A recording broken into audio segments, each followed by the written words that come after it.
Member उहे तव्हांजा मारा आहिनि। पहिरीं त ॾिसो न त तव्हांजो मारो केरु आहे। तव्हांजो मारो सूबाई असेंबलीअ जो, क़ौमी असेंबलीअ जो, सिंध जो मेंबर, उहो मारो आहे तव्हांजो।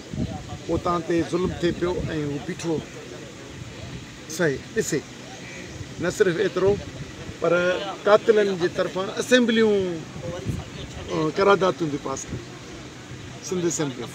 उन करे इहा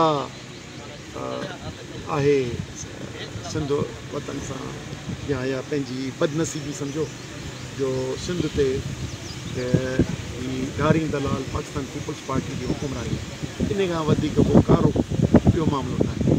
उन करे आउं सम्झां पियो त जे सिंध जो माण्हू इन्हनि मां जान छॾाईंदो त सिंध बचंदी ऐं ही दलालनि जी जेका दॿाअ जे ज़रिए सियासत था कनि या हिननि 50-55 साल खां कंदा आहिनि नई न आहे पीपलनि जी।